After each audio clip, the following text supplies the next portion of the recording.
15 फरवरी 1564 में पीसा में पैदा हुए गैलीलियो गैली एक ग्रेट इटालियन एस्ट्रोनॉमर, फिजिशियन और इंजीनियर थे जिन्हें फादर ऑफ मॉडर्न फिजिक्स भी कहा जाता है। उन्होंने थर्मोल कोश और कई सारे मिलिट्री कंपास इन्वेंट किए थे जो उनके टाइम की एक ग्रेट अचीवमेंट मानी जाती है। वैसे तो उनकी अचीवमेंट्स की लिस्ट काफी बड़ी है, लेकिन मॉडर्न एस्ट्रोनॉमी में उनका बहुत बड़ा कंट्रीब्यूशन रहा है। उनकी कुछ महान अचीवमेंट्स में से telescopic observation of faces of Venus, 4 largest satellite of Jupiter, observation of Saturn rigs और सनस्पॉट्स एनालिसिस शामिल है। ये बुक उनकी बायोग्राफी है जिसमें हमें उनके टाइम और उनकी लाइफ के बारे में काफी कुछ सीखने को मिलता है। विज्ञान में हमें ढेर सारे साइंटिस्ट दिए हैं, या फिर यूं कहें कि इन ढेर सारे साइंटिस्ट्स ने मिलकर हमें विज्ञान दिया है। उन सभी योगदानों के बाद भी आखिर हम उनमें से कितने वैज्ञानिकों को याद रख पाते हैं। इन्हीं साइंटिस्ट्स में एक नाम ऐसा भी है जिन्होंने विरासत में हमें अपनी सोच दे दी, जिन्होंने पहली बार टेलीस्कोप का आविष्कार कर दुनिया को चौंकाया था। एक ऐसे गुरु जिनकी शिक्षा के कारण उनके मरने के 250 साल बाद भी उन पर बैन लगा रहा। अंततः एक ऐसे व्यक्ति सर आइजैक न्यूटन को जिनका पुनर्जन्म कहा जाता था। गैलीलियो गैलीली, ये वो दो शब्द है जिनकी कहानी उनकी सफलता की तरह लंबी तो नहीं लेकिन एडवेंचर से भरा है। कुछ की इस कहानी के अंत तक जिंदगी के कुछ ऐसे फिलॉसफी सीखने को मिल जाने हैं जो अक्सर रोजमर्रा की किताबों में नहीं मिला करते। इससे पहले हम समरी शुरू करें, अगर आप बेटर देन इमोशंस पे पहली बार आ रहे तो इसे सब्सक्राइब जरूर से करें। हम आपके लिए सेल्फ हेल्प बुक की समरी आप तक पहुंचाते हैं। सब्सक्राइब करने के लिए नीचे दी गई लाल सब्सक्राइब बटन को प्रेस करें। और हाँ दोस्तों, अगर आपको समरी पढ़ना अच्छा लगता है तो डिस्क्रिप्शन बॉक्स में आपको बेटर देन इमोशंस की साइट मिल जाएगी। तो अब शुरू करते हैं। गैलीलियो गैलीली आज भले ही इतिहास के पुराने पन्नों में खो गए हो, लेकिन 15वीं सदी में सुर्खियां बटोरने के लिए ये नाम काफी था। वो साल था 1564, जब इटली के पिसा शहर में एक गरीब दंपति ने अपनी पहली संतान को जन्म दिया। वो गैलीलियो थे जिनका जन्म भी अपने आप में किसी भी अजूबे से कम नहीं था, फिर आप चाहे इस हैरतअंगेज कहे या कुदरत का करिश्मा। गैलीलियो का जन्म ठीक उसी दिन हुआ जिस दिन रेनेसांस के आखिरी दिग्गज माइकल एंजेलो की मौत हुई थी। नन्हे गैलीलियो उस जमाने में आ चुके थे जहां बाइबल लोगों की सोच को आकार दे रहा था। बाइबल को अपनी जागीर बताने वाले चर्च के कुछ सदस्य लोगों के जीने और मरने के फैसले भी खुद ही करने लगे थे। आगे चलकर गैलीलियो को भी इसी नियम से संघर्ष करना था, एक ऐसा संघर्ष जो मौत के बाद भी उनके माथे से किसी कलंक की तरह रहा। यूरोप में हालत बद से बदतर ही जा रही थी। अंधविश्वास अपनी बाहें दिन ब दिन फैला रहा था, वहीं दूसरी ओर प्लेग की बीमारी भी आधी आबादी को निगल चुकी थी। इसी वजह से लोगों का यकीन अब चच पर से उठ रहा था। बगावत के किसी माहौल ने जन्म लिया साइंस और फिलोसफी के नए दौर को, जो कुछ समय बाद कहलाया गया the area of modern science. आश्चर्य की बात है कि जो चर्च साइंस और एस्ट्रोनॉमी पर बंदिशें कसता था, मॉडर्न साइंस की ज्यादातर फिलोसफी और इन्वेंशन ने उसी चर्च में जन्म लिया था, जिसमें एक अहम किरदार निभाया था निकोलाउस कोपर्निकस ने। इनकी मृत्यु गैलीलियो गैलीली के जन्म से 20 साल पहले ही हो गई थी। कोपर्निकस एक कैथोलिक प्राइस्ट थी जिनकी थ्योरीज को गैलीलियो अपने उल्लेखों के जरिए साबित करने की कोशिश करते थे। कोपर्निकस की थ्योरीज को दिए गए इसी सपोर्ट ने गैलीलियो अपने समय के सबसे कंट्रोवर्शियल फिगर में से एक बना दिया। गैलीलियो का शुरुआती जीवन 10 साल की उम्र तक अपने परिवार से अलग रिश्तेदारों के साथ पिसा में ही बीता। यहाँ पिसा में नन्हे गैलीलियो की दिलचस्पी मैथ्स में बढ़ने लगी, लेकिन उनके परिवार वालों को ये बात हजम नहीं थी।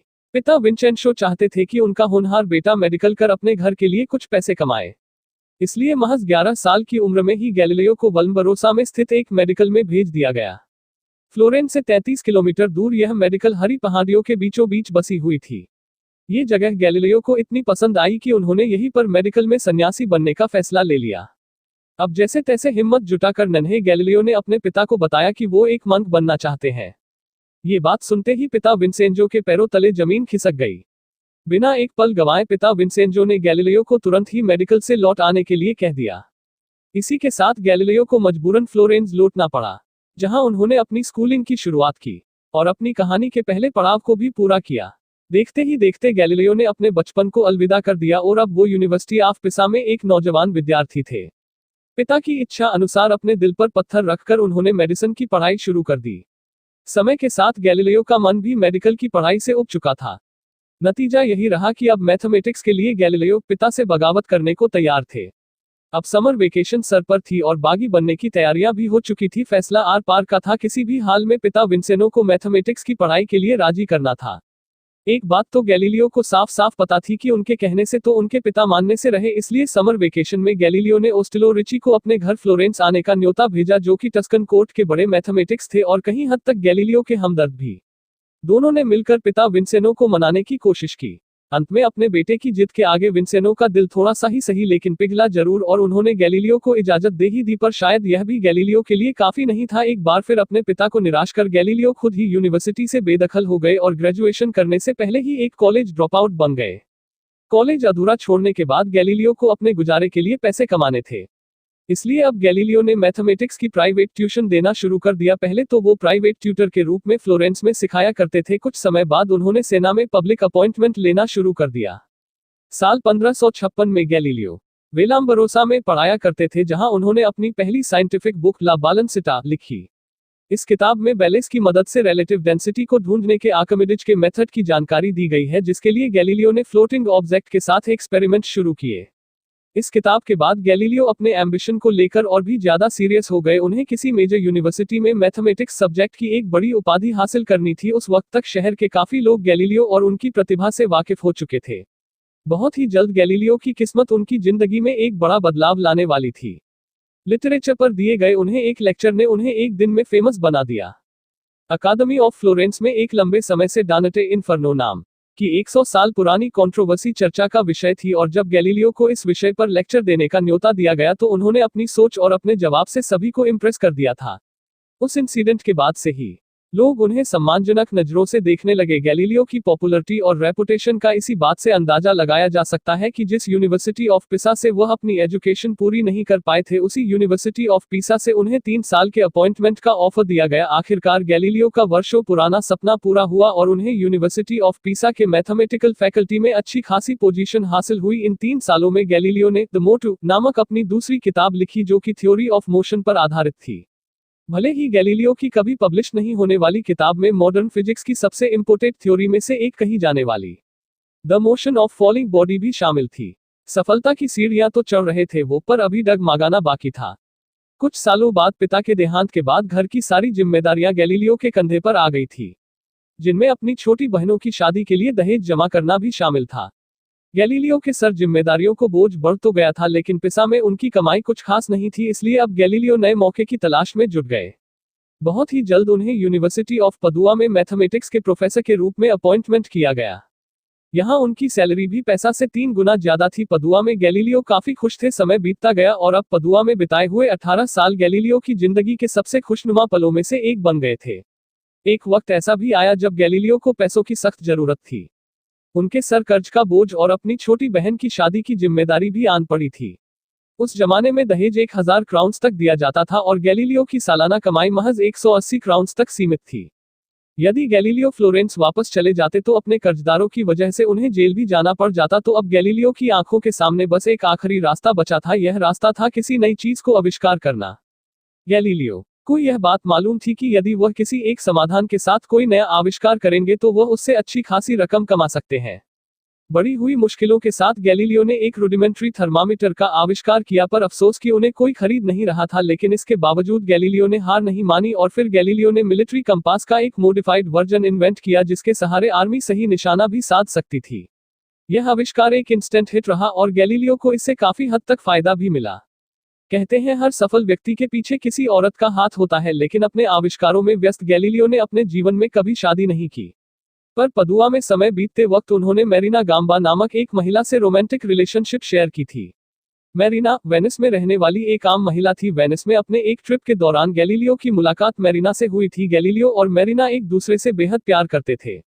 भले ही पैसों की तंगी के कारण उन्होंने शादी ना की हो, लेकिन मैरिना ने गैलीलियो के साथ अपनी 3 संतानों को जन्म दिया, जिनका नाम रखा गया वर्जीनिया, विंसेंजा और लिविया। गैलीलियो की मां अभी उसके इस छोटे से परिवार से अनजान थी। सब कुछ ठीक ठाक ही चल रहा था कि अचानक एक दिन गैलीलियो की मां गुलिया उनसे मिलने आई। गैलीलियो की मां यह सब देखकर चौंक गई थी, क्योंकि गैलीलियो को उनके मिस्र रिकॉर्ड में एक फादर का दर्जा दिया गया था। उन्होंने पदुआ को जल्द ही छोड़ दिया और एक अच्छी जॉब की खातिर अपनी दोनों बेटियों को लेकर फ्लोरेंस चले आए। उस जमाने में जो लोग अपने बच्चों को देखभाल में सक्षम नहीं होते थे, वह अपने बच्चों को चर्च के हवाले सौंप देते थे। यह जानना भले ही निर्दय लगे, लेकिन खुद गैलीलियो ने भी ऐसा ही किया।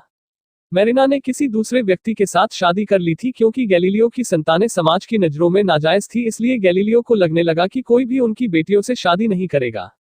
इसीलिए उन्होंने अपनी दोनों ही बेटियों को उम्र भर के लिए सैन मेटो आर्टरी भेज दिया और एक मजबूर पिता के रूप में हार गए। हर वक्त मानो गैलीलियो के लिए सफलता का नया पल था। गैलीलियो अपने आविष्कारों को लेकर इतने पॉपुलर हो चुके हैं कि अब उनके कारण स्टूडेंट्स यूनिवर्सिटी आने के लिए आकर्षित हो रहे थे। ये समय गैलीलियो के लिए अहम था। उन्होंने मजे के साथ अपने एक्सपेरिमेंट को शुरू भी कर दिया था। कुछ समय बाद गैलीलियो अपनी छुट्टियां बिताने दोबारा वेनिस लौटे। यहां आते ही उनके कानों में एक चौंकाने वाली खबर पड़ी। गैलीलियो को यह खबर पता चली कि लिपर्से नामक एक डच ऑप्टिशियन ने एक बड़ा ही अद्भुत आविष्कार किया है, जिसे सभी लोग इसे स्पाईग्लास बुला रहे थे। यह इंस्ट्रूमेंट किसी भी दिशांत ऑब्जेक्ट को मैग्नीफाई करने की क्षमता रखता था। जी हां, यह आविष्कार था टेलीस्कोप का। इस नए नवेले आविष्कार की बनावट को एक सीक्रेट ही रखा गया। हॉलैंड जैसा देश के लिए ये इंस्ट्रूमेंट एक बड़े मिलिट्री वेपन की तरह था, जिसके इस्तेमाल से उनकी आर्मी अपनी दूर दराज के दुश्मनों पर नजर रख सकती थी। एक बात साफ थी कि अब एक आविष्कार गैलीलियो के सामने था और उन्हें यह बात मालूम हो चुकी थी कि यह स्पाईग्लास वेनिस के लिए काफी कीमती होने वाला था।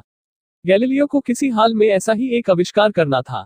आगे जो कुछ हुआ वो इतिहास के सबसे दिलचस्प किस्सों में से एक बन गया। महज 24 घंटों के अंदर एक बेहतर तरीके के स्पाईगल्स को तैयार कर लिया।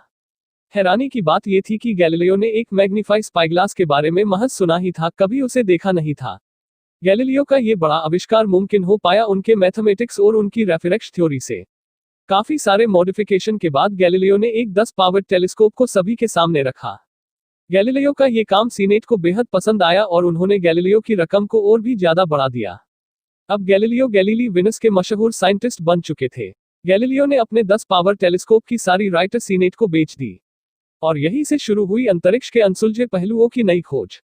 टेलीस्कोप के आविष्कार से पहले लोग यही समझते थे कि चांद एक स्मूथ और पॉलिश्ड सैटेलाइट है, लेकिन अब गैलीलियो की वजह से लोगों का यह भ्रम बहुत ही जल्द टूटने वाला था। एक रोज गैलीलियो ने इस बात का चौंका देने वाला खुलासा किया कि किस तरह टेलीस्कोप से देखने पर यह मालूम पड़ता है कि चांद की सतह स्मूथ और पॉलिश्ड नहीं बल्कि बेहद ही खुरदरी और कैविटीज से भरी है। उस वक्त 16वीं सदी में लोगों के लिए इस बात पर भरोसा कर पाना इतना मुश्किल था कि कई लोगों ने गैलीलियो की बात पर यकीन करने से साफ इनकार कर दिया, पर भले ही माने या ना माने। टेलीस्कोप से देखने के बाद इस सच पर यकीन करने के अलावा उनके पास कोई और चारा भी नहीं था। जैसे जैसे समय बीतता गया गैलीलियो ने अपने टेलीस्कोप को और भी ज्यादा आधुनिक बना दिया और फिर एक दिन गैलीलियो ने अपने 30 पावर टेलीस्कोप को जुपिटर प्लैनेट की तरफ केंद्रित किया। गैलीलियो को अपने आंखों पर विश्वास नहीं हुआ। उन्होंने जुपिटर प्लैनेट के 3 बड़े मून को खोज निकाला था। गैलीलियो ने इन्हें नाम दिया था मेडिसन स्टार, इस उम्मीद में अब खोज के बाद फ्लोरेंस में एक अच्छी पद हासिल होगी। कुछ महीने बाद अंतरिक्ष में सैटेलाइट को ऑब्जर्व करके गैलीलियो के जेहन में एक बात आई। अगर प्लैनेट अर्थ के आसपास ऐसी सैटेलाइट का रोटेशन नहीं होता है तो इसका मतलब यह है कि अर्थ पूरे सोलर सिस्टम का सेंटर नहीं है। गैलीलियो खुद यह बात नहीं जानते थे कि उनकी यही ऑब्जर्वेशन और थ्योरी उनके लिए एक बहुत बड़ी मुसीबत पैदा करने वाली है। गैलीलियो अब यह जान चुके थे कि सच में प्लैनेट अर्थ के बारे में जो विचारधारा है वह सही नहीं है। उन्हें यह पता चल चुका था कि अर्थ सोलर सिस्टम का सेंटर नहीं है, जिससे कोपर्निकस की सबसे बड़ी थ्योरी सच साबित हो रही है। 100 वर्ष पहले ही निकोलस कोपर्निकस यह थ्योरी बना चुके थे कि सन ही सोलर सिस्टम का हेड है और अर्थ बाकी सभी प्लैनेट की तरह महज सन के चक्कर काटता है। लेकिन चर्च की कड़ी मान्यता के चलते ना तो कोपर्निकस को और अब इतने सालों बाद ना गैलीलियो की इस थ्योरी पर भरोसा रखा गया। इतनी सारी कंट्रोवर्सीज ने गैलीलियो के आत्मविश्वास को बढ़ा दिया था। बिना वक्त गवाए उन्होंने अपनी सारी डिस्कवरीज को अपनी अगली किताब यानी द स्टेरी मैसेंजर में छाप दी। इस किताब की 550 कॉपीज पब्लिश की गई और यह एक इंस्टेंट हिट रही। ज्यादा से ज्यादा लोग गैलीलियो की इस किताब को पढ़ रहे थे, जिसके बाद तो मानो गैलीलियो अपने टेलीस्कोप की मदद से हर रोज एक नई एस्ट्रोनॉमिकल डिस्कवरीज कर रहे थे। इस किताब की सफलता के बाद गैलीलियो एक पब्लिक फिगर बन चुके थे। उन्हें लोग जगह जगह सम्मानित कर रहे थे। यह वक्त था ऊंची उड़ान भरने का। गैलीलियो ने यूनिवर्सिटी ऑफ पदुआ से अपना रेजिग्नेशन देकर यूनिवर्सिटी ऑफ पीसा में चीफ मैथमेटिक्स उपाधि संभाल ली थी। इतना ही नहीं, गैलीलियो अब the grand Duke of Tuscan के मैथमेटिशियन और फिलोसफर भी बन चुके थे। उनके सम्मान में रोम में एक आयोजन रखा गया जहां गैलीलियो के काम और योगदान की खूब तारीफ है। इसी सम्मेलन में गैलीलियो को अकेडमी दी लिंसी का मेंबर बनाया गया। यह अपने आप में कितनी बड़ी बात थी, इसका अंदाजा इसी बात से लगाया जा सकता है। उस दिन से गैलीलियो अपने साइन भी गैलीलियो गैलीली लिंसो नाम से किया करते थे। लेकिन शोहरत मिलते ही गैलीलियो की फितरत भी बदल चुकी थी। लोगों का मानना था कि अब उनमें गुरूर आ चुका था, जिसने उनके लिए दुश्मनों की फहरिस्त भी तैयार कर ली थी। गैलीलियो ने भले ही अब ग्राउंड ब्रेकिंग डिस्कवरीज की थी, लेकिन वे हमेशा सही साबित नहीं हो पाते। मसलन जब 3 धूमकेतु अर्थ के पास से गुजरे तो गैलीलियो ने दावा किया कि यह धूमकेतु नहीं बल्कि ऑप्टिकल रिफ्लेक्शन है। गैलीलियो का यह दावा एक गर्म मुद्दा बन गया। चर्च और उनके जस्टिस को गैलीलियो से खतरा महसूस होने लगा और अब देखते ही देखते उनकी थ्योरीज का विरोध शुरू हो चुका था। गैलीलियो गैलीली अब चर्च की नजरों में किसी शूल की तरह चुभ रहे थे। वजह थी गैलीलियो कोपरनिकस थ्योरी के सपोर्ट करना। चर्च ने यह तय कर लिया था कि गैलीलियो चर्च से बगावत कर रहे थे, भले ही चर्च के अपने ही कुछ मैथमेटिक्स गैलीलियो की थ्योरी को सपोर्ट कर ये मानने लगे थे कि अर्थ सोलर सिस्टम का सेंटर नहीं है, लेकिन फिर भी विचार उनके खिलाफ थे। वहां बात यहां तक बढ़ गई कि फ्लोरेंस के एक यंग डोमिनेशन परिस्ट ने गैलीलियो को चर्च और धर्म का दुश्मन घोषित कर दिया। पर इन बातों का गैलीलियो के विचारों पर कोई असर नहीं हुआ। वह कोपरनिकस थ्योरी के बारे में लिखते रहे और अपने विचार सभी के सामने रखते गए। अपनी दलील पेश करते हुए गैलीलियो ने यह भी कहा था कि वह बाइबल या चर्च के खिलाफ कभी नहीं थे और ना ही कभी होंगे। वह खुद एक सच्चे क्रिश्चियन है, लेकिन जिस तरह बाइबल की वर्सेस को इंटरप्रिएट किया जा रहा है वह गलत है। अब सवाल यह खड़ा हो गया कि क्या चर्च यह बर्दाश्त कर पाता। गुस्से में गैलीलियो ने ग्रांड डच क्रिश्चियन को एक बहुत ही कंट्रोवर्शियल लेटर लिखा, जिसके बाद गैलीलियो के खिलाफ चर्च का शिकंजा और भी ज्यादा कस गया। दबाव बनाने पर गैलीलियो को मजबूरन अपनी हार माननी पड़ी। वे इस बात पर मंजूर हो गए कि वह आज के बाद बाइबल या चर्च के खिलाफ कुछ नहीं कहेंगे। उनके लिए अगर सभी रास्ते बंद हो चुके तो गैलीलियो अपना रास्ता खुद बनाने में विश्वास रखते थे। चर्च के खिलाफ होकर गैलीलियो मानो एक बागी बन चुके थे और अब गैलीलियो ने जवाब देने का एक नया और मजेदार तरीका भी ढूंढ लिया था। गैलीलियो ने अपने पुराने लिखने की तरीके को छोड़ एक नया तरीका अपनाया। इस बार उन्होंने अपने ओशियन टाइड्स की थ्योरी को बड़े ही नोवेलिस्ट अंदाज में लिखा। इस किताब में उन्होंने किरदार ऐसे बनाए जो उनकी थ्योरीज को बड़े ही चालाकी से चर्च के खिलाफ जाकर पेश करें। जहां लोगों को ये किरदार और गैलीलियो का यह नया अंदाज पसंद आया तो वही चर्च के पोप को लगा कि गैलीलियो का एक किरदार उन पर आधारित है और यह उनकी इंसल्ट है जिसे चर्च बर्दाश्त नहीं करेगा। आक्रोश में आकर पोप ने 68 साल के गैलीलियो को रोम बुलाकर सभी के सामने अपनी गलती मानने को कहा, वरना उन्हें यह अंजाम भुगतना होगा। गैलीलियो ने ठीक ऐसा ही किया और चर्च ने गैलीलियो को अपनी सजा सुनाई। गैलीलियो पर चर्च के खिलाफ जाने का इल्जाम लगा, लेकिन क्योंकि गैलीलियो एक पब्लिक फिगर उन्हें बाकी कैदी की तरह ट्रीट नहीं किया जाता था, बल्कि उन्हें किसी कैदीखाने की जगह अपने ही घर में रहने की इजाजत दी गई थी। लेकिन चर्च की बंदिश के साथ समय के साथ गैलीलियो गैलीली की उम्र भी ढल रही थी। बीमारियां गैलीलियो को अपनी गिरफ्त में ले रही थी। सदी के सबसे बड़े साइंटिस्ट अब कमजोर पड़ चुके थे। जिन आंखों ने विज्ञान की नई खोज की थी अब बूढ़ी हो गई थी। बेटी वर्जीना जो अब तक उन कांपते हुए हाथों की सहारा बनी हुई थी, वक्त ने उसे भी गैलीलियो से छीन लिया। वर्जीनिया उर्फ सिस्टर मारिया केल्स्टी का देहांत हो गया। बेटी की मौत के बाद तो मानो पिता गैलीलियो ने जीना छोड़ दिया था। कमबख्त बुढ़ापे ने पहले सेहत छीनी और अब 72 वर्ष के होते होते गैलीलियो पूरी तरह से नेत्रहीन हो चुके थे। उनकी आंखों की रोशनी अब जा चुकी थी। कुछ इस तरह एक उम्र बिताने के बाद सन 1642 में the legend of Galileo Galilei की मौत हुई। लेकिन चर्च की नाइंसाफी का आलम कुछ ये रहा कि मरने के बाद अपनी कब्र को अपने पिता के पास रखने की गैलीलियो की आखिरी इच्छा भी पूरी ना हो पाई, क्योंकि उनके सभी रिश्तेदारों को चर्च और उनकी बदसलूकी का खौफ था। पर गैलीलियो की मौत के बाद ठीक उसी साल the revolutionary scientist sir Isaac Newton का जन्म हुआ और वो न्यूटन ही थे जिन्होंने गैलीलियो की कल्पनाओं को और उनकी थ्योरीज को किसी लीगेसी की तरह आगे बढ़ाया। मानो कि वह उन्हीं का एक अंश हो, तभी तो लोग कहते हैं, ये भी मानते हैं कि इसाक न्यूटन गैलीलियो का ही दूसरा रूप थे, एक पूर्णजन्म की तरह। ताज्जुब की बात है कि गैलीलियो गैलीली की जिन थियरीज पर बगावत मानकर चर्च ने बैन लगाया था, गैलीलियो के मरने के लगभग 250 साल बाद उन पर लगाए गए सभी बैन हटा दिए गए और उन्हें की बताई हुई थ्योरी सही साबित हुई। कई इतिहासकारों और साइंटिस्ट को भी इस बात पर अफसोस होता है कि जिस व्यक्ति ने अपनी पूरी जिंदगी दुनिया की सबसे नायाब डिस्कवरीज पर लगा दी, वही इंसान मॉडर्न साइंस की ही खातिर चर्च के बनावटी सिद्धांतों और दकियानुसी सोच का शिकार हो गया। फादर ऑफ मॉडर्न साइंस और फादर ऑफ मॉडर्न फिजिक्स जैसी किताबों को अपने नाम करने वाले the legend of Galileo Galilei की कहानी हमें रूबरू कराती है विज्ञान और धर्म के बीच कभी ना खत्म होने वाली जंग से। पर जनाब, यही तो वह जंग है जो दुनिया को विश्वास और अंधविश्वास के तराजू में तोलती है। फाइनली, अगर आप इस समरी के एंड तक पहुंच गए हैं तो कॉन्ग्रेचुलेशन। बहुत ही कम लोग होते हैं जो नॉलेज के ऊपर टाइम इन्वेस्ट करते हैं, वरना आप कहीं और भी तो टाइम वेस्ट कर सकते थे। अब तक आपने बेटर देन इमोशंस को सब्सक्राइब नहीं किया तो जरूर से कर ले। यह समरी आपको कैसी लगी कमेंट करके बताएं। जय हिंद।